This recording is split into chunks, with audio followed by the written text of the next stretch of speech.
Hello student, welcome to Odisha students learns YouTube channel.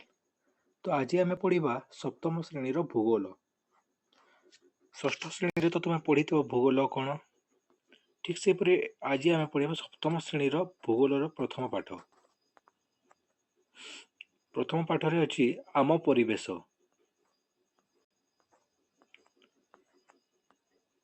परिवेशर अर्थ तुम कौन जान? परिवेश अर्थ आम जहाँ चतुर्पार्श्व देखुवा प्राकृतिक संपद हेउ बा गछ लता आदि सबको नहीं परिवेश गठित होता है। ठीक से आम आज प्रथम पाठ रे जानिबा परिवेश कौन। रजत भुवनेश्वर रे तार मामू घरे रही पढ़े। खरा छुट्टी सरिला सांग मानक सह रजत सहल स्कूल रे पहुँचिला, कारण से माने स्कूल पछ खेल पड़िया रे किछि समय खेलिबे, किंतु तांको प्रिय खेल पड़िया पूर्व भली आउ नाही। सेठारे खोला होई किछि निर्माण कार्य चली थाए। लोकंकु पचारि जानिला जे सेठारे एक बहु महला विशिष्ट घर तैयारी हेबो। सेथिरे अनेक परिवार रहिबे। रजतर मन बहुत दुख हैला। तार खेल पड़िया रे कोमल सबुज घास, चतुर्पार्श्वर थिबा विभिन्न रंग बेरंग फूल, प्रजापति आदि सबुदिन पई निश्चिन्न होइगला। रजत तार सांग मानक सह ए विषय रे कथा हैला। सेदिन श्रेणी गृह शिक्षक मध्य देख आमर परिवेश किपरि बदलुछि। शिक्षक कहले कौन, देख आम परिवेश किपरि बदलुछि। तुम मैंने मध्य देखुव तुम कौन। रजत पचारा सार को, सार परिवेश कौन? सार कहले तुम चारिपाखरे जहा रही ताहा ही तुमर परिवेश। ताहा शिक्षक उत्तर देले। रजत शिक्षक को कहला, तेबे आम स्कूल कोठा श्रेणी गृह थिबा टेबुल चेयर, खोला पड़िया, रास्ता, अलिया आवर्जना, मोर श्रेणी पिला ए समस्त आम परिवेश अंग। शिक्षक हाँ भरिले पुणी बुझाई कहले, देख एथिरु केतेक प्राकृतिक द्वारा सृष्टि होइछि, यथा पर्वत, झरणा, वृक्षलता ओ जीवजंतु। अन्य गुड़िक मनुष्य तैयारी करिछि, यथा रास्ताघाट, कार, ड्रेस ओ बही। तो कौन रजत कौन पचारा सार को, सार परिवेश कौन? सार को से पचारा परिवेश कौन। तो सार कहले आम चतुर्पार्श्व देखुवा समस्त पदार्थ हेउछि परिवेश। जहाँ आम देखु ताहा ही परिवेश। तापर रजत सार को पचारिला, तेबे कौन सार स्कूल रो कोठा, श्रेणी गृह, टेबुल चेयर, खेल पड़िया, रास्ताघाट अलिया आवर्जना, मोर श्रेणी पिला कौन ए समस्त मध्य परिवेश अंग। से ताहा पचारिला सार को। तापरे शिक्षक हाँ कहले, देख एथि मध्यरु केतेक प्राकृतिक द्वारा सृष्टि। देख प्राकृतिक द्वारा सृष्टि माने कौन? पर्वत, झरणा, वृक्षलता, जीवजंतु ए सब प्राकृतिक द्वारा सृष्टि होइछि। ठीक से अन्य गुड़िक मनुष्य द्वारा तैयारी। मनुष्य द्वारा कौन कौन तैयारी? रास्ताघाट, कार, डैश, बही ए सब मनुष्य द्वारा सृष्टि होइछि। तापर कौन तुम माने वर्तमान बसी केउ गुड़िक प्राकृतिक सृष्टि करिछि एवं केउ गुड़िक मनुष्य तैयारी करिछि तार एक तालिका कर। परमजीत प्रश्न कला। परमजीत मतलब गोटे पिला, से प्रश्न कला, सार आम परिवेश कहीं बदलुछि। शिक्षक कौन कहले, यह केवल आमर आवश्यकता पूर्ण पई हेउछि। देख किछि परिवर्तन हेउछि, तार अर्थ कौन? आमर आवश्यकता अछि तेणु ताहा परिवर्तन हेउछि। आमर आवश्यकता दिन को दिन बढ़ी चलीछि। देख आम समस्तंकर किछि ना किछि आवश्यकता बढ़ी चलीछि। ठीक अछि। तापर नेक्स्ट जीवा परिवेश रो उपादान। अंतर्भुक्त कौन? ପ୍ରାକୃତିକର ଅନ୍ତର୍ଭୁକ୍ତ କ'ଣ? ବାୟୁମଣ୍ଡଳ, ବାରିମଣ୍ଡଳ, ଅଶ୍ମମଣ୍ଡଳ, ଜୈବମଣ୍ଡଳ ଏସବୁ କ'ଣ ପ୍ରାକୃତିକର ଅନ୍ତର୍ଭୁକ୍ତ। ସେହିପରି ମନୁଷ୍ୟକୃତ କ'ଣ? ଅଟ୍ଟାଳିକା, ପାର୍କ, ପୋଲ, ରାସ୍ତା, ଶିଳ୍ପ, କୀର୍ତ୍ତି ଏସବୁ କ'ଣ ମନୁଷ୍ୟକୃତ। ଦେଖ ପ୍ରାକୃତିକ ଯାହା ପ୍ରକୃତିର ସୃଷ୍ଟି, ଯେପରିକି ଜୈବମଣ୍ଡଳ, ଅଶ୍ମମଣ୍ଡଳ, ବାୟୁମଣ୍ଡଳ, ବାରିମଣ୍ଡଳ ଏସବୁ ପ୍ରାକୃତିକ ସମ୍ପଦ। ମନୁଷ୍ୟକୃତ କ'ଣ? ଅଟ୍ଟାଳିକା, ପାର୍କ, ପୋଲ, ରାସ୍ତା, ଶିଳ୍ପ, କୀର୍ତ୍ତି ଏସବୁ ହେଉଛି ମନୁଷ୍ୟକୃତ। ଏହା ସବୁ ମଣିଷ ଦ୍ୱାରା ତିଆରି। ପରିବେଶର ବିଭିନ୍ନ ଉପାଦାନ ମାନଙ୍କର ଭିତରେ କ'ଣ? ପ୍ରାକୃତିକ, ମନୁଷ୍ୟକୃତ ଓ ମନୁଷ୍ୟ। ପରିବେଶର ଉପାଦାନ ହେଉଛନ୍ତି ଏଇ ତିନିଟା: ପ୍ରାକୃତିକ, ମନୁଷ୍ୟକୃତ, ମନୁଷ୍ୟ।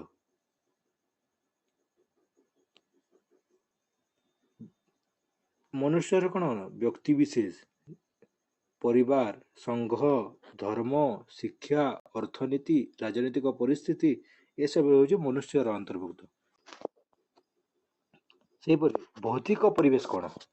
ପୃଥିବୀର ଜଳସ୍ତର ବାୟୁକୁ ନେଇ ଭୌତିକ ପରିବେଶ ଗଠିତ। ତୁମେ ପୂର୍ବ ଶ୍ରେଣୀରେ ଅଶ୍ମମଣ୍ଡଳ, ବାୟୁମଣ୍ଡଳ, ବାରିମଣ୍ଡଳ ଓ ଜୈବମଣ୍ଡଳ ସମ୍ବନ୍ଧରେ ପରିଚିତ ଅଛ। ଷଷ୍ଠ ଶ୍ରେଣୀରେ ତୁମେ ପଢ଼ିଥିବ ଜଳ, ସ୍ଥଳ, ବାୟୁ ଆଦି ସବୁ ପଢ଼ିଥିବ। ଭୌତିକ ପରିବେଶ ଦ୍ୱାରା ଗଠିତ ବୋଲି ପଢ଼ିଥିବ। ଠିକ୍ ଅଛି। ତୁମେ ପୂର୍ବ ଶ୍ରେଣୀରେ ଅଶ୍ମମଣ୍ଡଳ କ'ଣ ଜାଣିଛ, ବାୟୁମଣ୍ଡଳ କ'ଣ ଜାଣିଛ, ବାରିମଣ୍ଡଳ ଜାଣିଛ, ଜୈବମଣ୍ଡଳ ଜାଣିଛ। ଅଶ୍ମମଣ୍ଡଳ ମାନେ କ'ଣ?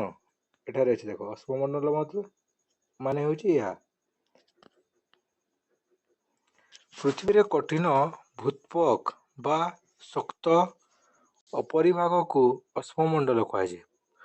ପୃଥିବୀର କଠିନ ଭୂତ୍ୱକ ବା ଶକ୍ତ ଉପରିଭାଗରେ ଥିବା ଉପରିଭାଗକୁ ଅଶ୍ମମଣ୍ଡଳ କୁହାଯାଏ। ପୃଥିବୀର କଠିନ ଭୂତ୍ୱକ ବା ଶକ୍ତ ଉପରିଭାଗ,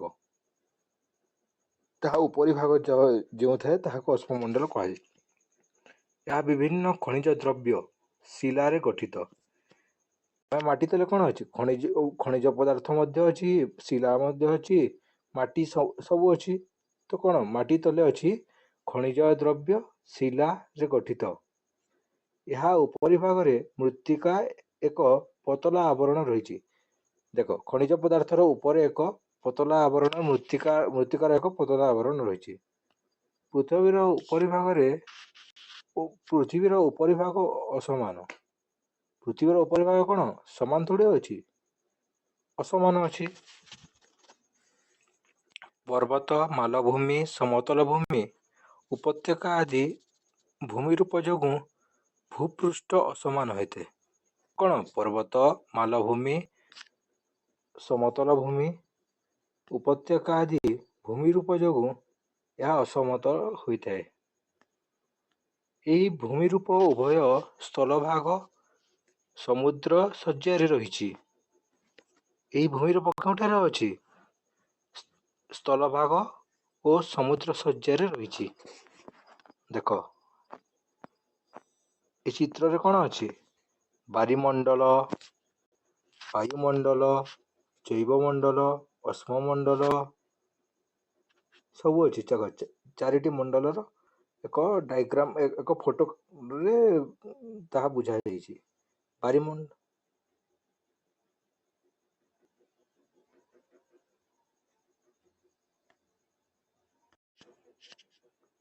ଅଶ୍ମମଣ୍ଡଳ ପରିସରକୁ ଆମେ ଅତ୍ୟାବଶ୍ୟକ ଜଙ୍ଗଲ, ଦ୍ରବ୍ୟ ଚାରଣଭୂମିରୁ ଘାସ, କୃଷି ପାଇଁ ଭୂମି, ଜନବସତି ପାଇଁ ଜାଗା ପାଇଥାଉ। ଏଥିରୁ ମଧ୍ୟ ଖଣିଜ ସମ୍ପଦ ମିଳିଥାଏ। କ'ଣ କହିଲା? ଅଶ୍ମମଣ୍ଡଳ ପରିସରରୁ ଆମେ ଅତ୍ୟାବଶ୍ୟକ ଜଙ୍ଗଲ ଦ୍ରବ୍ୟ, ଅଶ୍ମମଣ୍ଡଳ କେଉଁଠି ଅଛି? ଦେଖ, ଅତ୍ୟାବଶ୍ୟକ ଜଙ୍ଗଲ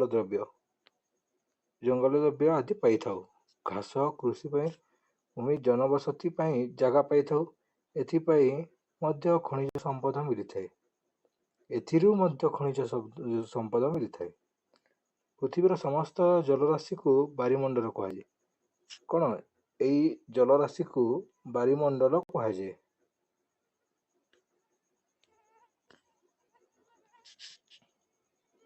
ଏହି ଜଳର ବିଭିନ୍ନ ଉତ୍ସ ଓ ବିଭିନ୍ନ ପ୍ରକାର ଜଳରାଶି ଯଥା ନଦୀ, ହ୍ରଦ, ସମୁଦ୍ର, ମହାସାଗର ଆଦିକୁ ନେଇ ଗଠିତ। ସମସ୍ତ ପ୍ରାଣୀ ଓ ଉଦ୍ଭିଦ ପାଇଁ ଏହା ଏକ ଅତ୍ୟାବଶ୍ୟକ ଉପାଦାନ। କ'ଣ କହିଲା? ବାୟୁମଣ୍ଡଳ ଅର୍ଥ କ'ଣ? ଯାହା ଆମେ ସବୁ ଦେଖ ପୋଖରୀ, ନଦୀ, ହ୍ରଦ, ସମୁଦ୍ର, ମହାସାଗର ଆଦିକୁ ନେଇ ଗଠିତ। ଦେଖ ନଦୀ, ହ୍ରଦ, ସମୁଦ୍ର, ମହାସାଗର ଏସବୁ ବାୟୁମଣ୍ଡଳର ଅନ୍ତର୍ଭୁକ୍ତ ଅଟେ। ଏସବୁକୁ ନେଇ ବାୟୁମଣ୍ଡଳ ଗଠିତ। ସମସ୍ତ ପ୍ରାଣୀ ଓ ଉଦ୍ଭିଦ ପାଇଁ ଏହା ଏକ ଅତ୍ୟାବଶ୍ୟକ। ଦେଖ ନଦୀ, ହ୍ରଦ ଆଦି ଆମର ଉପଯୋଗୀ ପ୍ରାକୃତିକ ସମ୍ପଦ ଅଟେ। ପ୍ରାଣୀ ଉଦ୍ଭିଦ ଉଭୟ ବ୍ୟବହାର କରନ୍ତି। ପୃଥିବୀକୁ ଚତୁର୍ଦିଗରେ ଘେରି ରହିଥିବା ପତଳା ଗ୍ୟାସୀୟ ଆବରଣକୁ ବାୟୁମଣ୍ଡଳ କୁହାଯାଏ।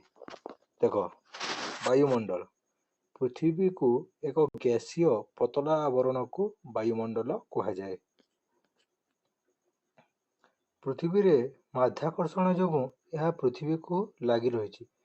ଏହା କ'ଣ? ମାଧ୍ୟାକର୍ଷଣ ବଳ ଯୋଗୁଁ ଏହା ପୃଥିବୀ ସହିତ ଲାଗି ରହିଛି। ଏହା ସୂର୍ଯ୍ୟଙ୍କ ଠାରୁ ଆସୁଥିବା କ୍ଷତିକାରକ ରଶ୍ମି ତଥା ଅତ୍ୟଧିକ ଉତ୍ତାପରୁ ଆମକୁ ରକ୍ଷା କରେ। ଏହା କ'ଣ?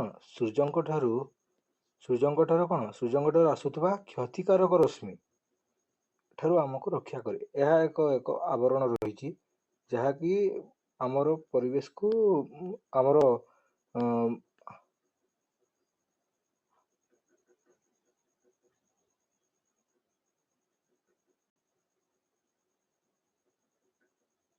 କ୍ଷତିକାରକ ରଶ୍ମି ଯାହା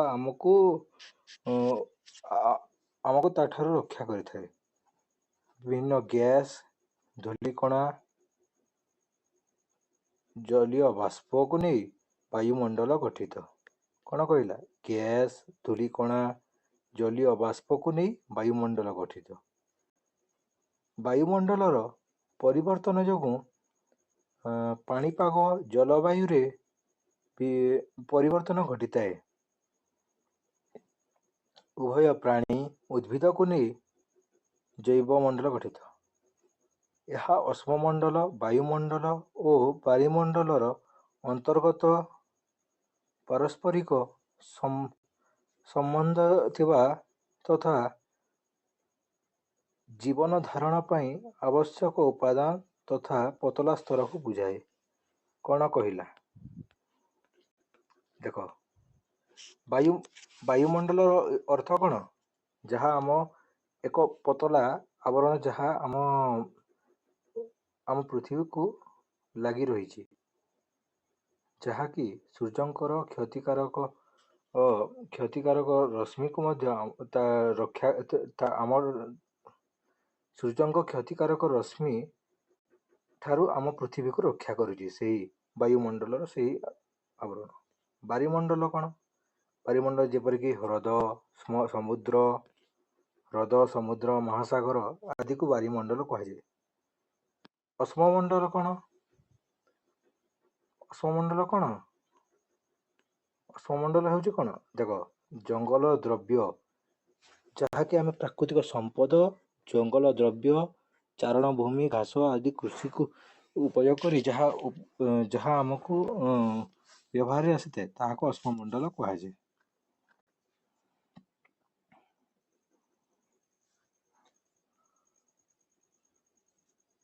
ବାୟୁମଣ୍ଡଳ ଗଲା।